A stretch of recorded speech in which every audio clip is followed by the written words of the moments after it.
सत साई बहन जी, क्या नाम है बहन जी आपका? कहाँ से हो बहन जी? घाटमपुर से। घाटमपुर मध्य प्रदेश से। ये कानपुर जिला से। अच्छा, घाटमपुर यहाँ पे कानपुर में है। हाँ। तो आपने संत रामपाल जी भगवान से नाम दीक्षा कब ली? नाम दीक्षा नहीं ली, हमने संकल्प दीक्षा ली। संकल्प दीक्षा में है आप। संकल्प दीक्षा कब ली आपने? ये सन 2022 में 20 नवंबर को। परमात्मा के आपने सत्संग सुने, ज्ञान समझ में आया? हाँ। तो आपने मंत्र दीक्षा क्यों नहीं ली? इसलिए कि हम जब हमारे गुरु जी बताते हैं कि जब खेती संभल जाएगी, बीज बोने लायक हो जाएगी, तब नाम दीक्षा खुद मिल जाएगा। अच्छा, पहले अच्छे से मतलब परमात्मा के सत्संग सुन के अपने भक्ति रूपी हम खेत को संवारें, और जब भक्ति रूपी खेत परमात्मा के ज्ञान से जब संवर जाएगा, तब तक हमारे गुरुदेव भगवान जेल से बाहर आ जाएंगे। तो भक्ति का जो बीज है हम अपने गुरु भगवान से डलवाएंगे। ये तो आपकी बहुत अच्छी सोच है बहन जी, परमात्मा ने आप पे दया बख्शी, आपको इतना ज्ञान समझ में आया।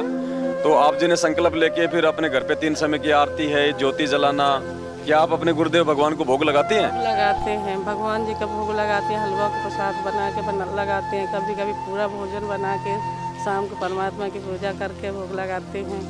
अतिरिक्त चौथे दिन हम यही करते हैं, कभी कभी पूरी आरती करके भोग लगाते हैं, कभी छोटी आरती करके लगाते हैं। मतलब हमारा परमात्मा हमारा सब कुछ है, बंदी छोड़ ही परमात्मा है। इस धरा पर आए हम सबको बता रहे चीख चीख कर ज्ञान, ऐसा परमात्मा के जैसा ज्ञान कभी किसी में नहीं हमने सुना। हमारा परमात्मा ही हमारा सब कुछ है। हमारा परमात्मा में मिल के हमारी जिंदगी सफल हो गई। बंदी छोड़ हम सबको लिए इतना ज्ञान सुनाते हैं, बंदी छोड़ ही हमारे रो रो करके हमको बताते हैं। हम लोग आधी जिंदगी अपनी ऐसी व्यर्थ निकाल दी, अपने परमात्मा को नहीं पहचान सके। अब हमारा भगवान इस धरा पर आए, हम सबको बता रहा है। हम सोचते कि हम लोग कितने नालायक थे जो परमात्मा को अपने नहीं पहचान सकते, लेकिन हमारा बंदी छोड़ प्रभु परमात्मा हमको रजा बख्शी है। अपना ज्ञान सुना के हमें अपने चरणों में लगाए। हम लोग बहुत खुश नसीब है जो हमें परमात्मा मिला। तो बाकी जो आश्रम खोल रखे हैं सतलोक आश्रम मैनेजमेंट हरियाणा ने, तो वो तो 4-5 फोटोएं देते हैं। अब उनमें आप कैसे निर्णय करोगे कि इनमें से कौन परमात्मा है? हम तो परमात्मा बस इसी निर्णय कर सकते हैं कि बंदी छोड़ ही सदगुरु रामपाल जी, बस यही फोटो से हम जानते हैं परमात्मा को। वैसे हमने नहीं देखा, ऐसे देखा है। इसलिए वो फोटो भी जो बंदी छोड़ भगवान जी की, ये कबीर साहब की वो फोटो है, वो भी मेरे पास नहीं है। जो थी हमने हटा दी है। आपने अपने घर पे अपने दरबार में केवल अपने गुरुदेव भगवान की फोटो लगा रखी है? हाँ। बाकी आपने और कोई फोटो नहीं लगा रखी है, क्योंकि आपके गुरुजी आपके लिए जो है वो परमात्मा है। मेरा परमात्मा यही है, पूर्ण परमात्मा मेरा। यही गुरु भगवान है, यही हमारा भगवान, यही हमारा सब कुछ है। हम अपने भगवान को ही, यही मेरा माता पिता भाई बंधु सब कुछ ही मेरा परमात्मा ही है मेरा। और कोई मन में डाउट, कोई शंका, कोई किसी प्रकार की? मेरे अंदर कुछ भी शंका नहीं, वो तो परमात्मा ही जान सकते हैं। मैंने अपने 4 लड़कियों को इसी में लगा दिया। बेटा की छोटा बेटा है, उसको भी इसी में कह रहे कि भैया ये परमात्मा और कोई नहीं है, यही परमात्मा, पूर्ण परमात्मा, इनको पकड़ो, अपने व्यर्थ जिंदगी मत खो। लेकिन हमारे घर से है तो वो ये परमात्मा पे नहीं मानते हैं। ब्रह्मा विष्णु भोलेनाथ की पूजा करते हैं। उनकी फोटो अलमारी जो बनाए वो अलग बनाए, हम अपने भगवान की अलग बनाए हैं। हमारे बच्चे सब और हम करते हैं वही बना रहे हैं। तो भाई आप सभी भाई बहनों को भी ये विश्वास हो जाना चाहिए कि देखो कैसे ये थोड़े से समय में जो है परमात्मा के ज्ञान को आधार बना के अच्छे से उनका गहन उनका वो चिंतन मनन करके, और इन्होंने जो है मात्र अभी तक ये संकल्प ही लिया है। और संकल्प लेने के बाद में इनको देखो भक्ति और भगवान को लेके किसी प्रकार का कोई भी डाउट नहीं है। जबकि आज परमात्मा से नाम लेके भी 10-10 साल से भक्ति कर रहे हैं, और उनके मन में सैकड़ों प्रकार की शंकाएं दौड़ती रहती हैं। तो भाई जब तक हम लोग शंका रहित नहीं होंगे, तब तक परमात्मा अपने ज्ञान की हमारे ऊपर मेहर नहीं बख्शेंगे, दया नहीं करेंगे। वो लाभ जो हमें भक्ति और भगवान से होने चाहिए वो नहीं होंगे हमें। तो परमात्मा दया करें भाई, हम ज्ञान को आधार बनाएं, साथ संगति की वीडियो देखें। साथ संगति की वीडियो से हमें सर्वप्रथम तो परमात्मा की पहचान होगी कि भगवान कौन है। जब भगवान की पहचान होगी तभी तो हम भक्ति करेंगे कि हमारे को भक्ति जो है वो करनी किसकी है। अभी तक तो हम गरीबदास जी को भी मान रहे हैं, स्वामी रामदेवानंद जी को भी पूज रहे हैं, दाढ़ी मूछ वाली फोटो को भी जो है भगवान मान के पूज रहे हैं। तो कैसे परमात्मा मिलेगा? मालिक कहते हैं एक के साधे सब सदे, सब साधे सब जाए। तो आप तो इन आश्रमों में सबको पूज रहे हो, सबको भोग लगा रहे हो, सबके जो है प्रकट दिवस मना रहे हो, बौद्ध दिवस मना रहे हो, तो कहाँ से परमात्मा मिलेगा, कहाँ से भक्ति से लाभ मिलेगा? अभी तक केवल आपके संस्कार जो पुण्य है, जो बैटरी है वो चल रही है, और दूसरा ऊपर से आपसे राजनीति करवाई जाती है, आपके दान का राजनीति में दुरुपयोग किया जाता है, रक्तदान, देहदान, आरक्षणबाजी, धरने, प्रदर्शन, रैलियां, मनमाना आचरण, मर्यादा सबकी टूटी हुई है। आने वाले समय में परमात्मा आपत्तियों के समय में आपकी कोई रक्षा नहीं करेगा, फिर आपके मन में भक्ति भगवान को लेके दोष उत्पन्न होगा। यही काल भगवान का सबसे बड़ा जाल होता है। तो भाई उस जाल से बाहर निकलो, सात संगति के वीडियो देखो, और मालिक दया करें तो सात संगति से जुड़ो, पांचों यज्ञ अपने घर पे करो, किसी के भरोसे मत रहो जब तक गुरुदेव जेल से बाहर नहीं आ जाते हैं।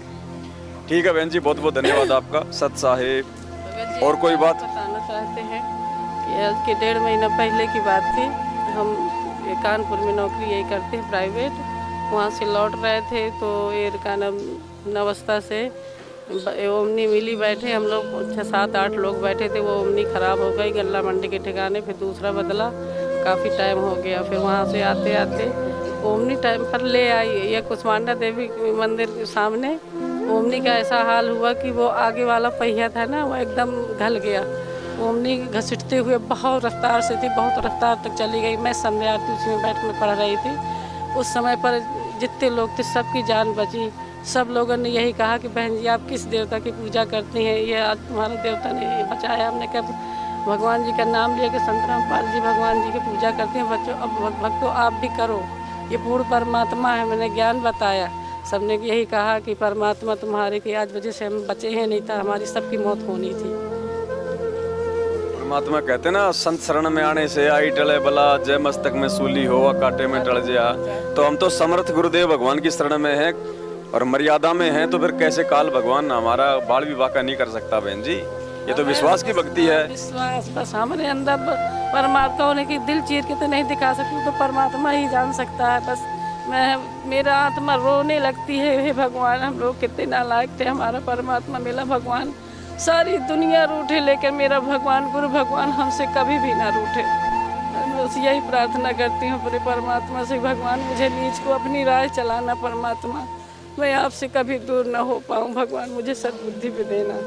जिस दिन हम अपने गुरु को भगवान मान लेंगे बहन जी, कोई मर्यादा टूटेगी नहीं और ना परमात्मा हमसे दूर होगा। ये तो रोड़ा उसी समय तक का है जब तक हम गुरु जी को भगवान ना मान के औरों को भी साथ साथ में जो है हम जो है इनके बराबर मान के, इनसे बड़ा मान के जब तक हम उनको पूजेंगे तब तक ये परमात्मा हमसे प्रसन्न नहीं होगा। तो ज्ञान आधार से परमात्मा ने मेहर आपके ऊपर की हुई है। आप तो केवल अपने गुरु जी को ही परमात्मा मान के, पूर्ण परमेश्वर मान के पूज रही हैं, तो कोई संशय की तो बात है ही नहीं बहन जी। परमात्मा सदा हमारे साथ में। वही परमात्मा, वही भगवान है, वही मानव रूप में परमात्मा, तभी तो हम लोगों को बता पाएंगे। इसीलिए तो परमात्मा मानव रूप में आए हैं कि सबको अपना ज्ञान बताते हैं, तभी तो हम लोग जान पाए, नहीं तो जान नहीं पाते परमात्मा को। और मालिक कहते हैं ज्ञान को आधार बना के यदि तुमने अपने गुरु जी को मानुष, भाई अगर मानुष से बाहर की अगर वो कैटेगरी में नहीं समझा और यदि तुम उनको एक आम व्यक्ति मानते रहे, जैसे गरीबदास जी ने कहा कि गुरु मानुष कर जानते वो नर कहिए अंध होए दुखी संसार में फिर आगे काल के फंद।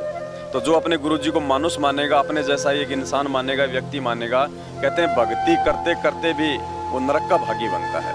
तो बहुत बड़ी दया मेहर है परमात्मा की, जो थोड़े समय में आप लोगों ने ज्ञान को आधार बना के अपने भगवान की जो है पहचान। हमको ये वीडियो दिखाया करती, सुनाया करती थी, तब मेरी प्रेरणा तो नहीं लगी थी, तब मैं नहीं सुनती थी।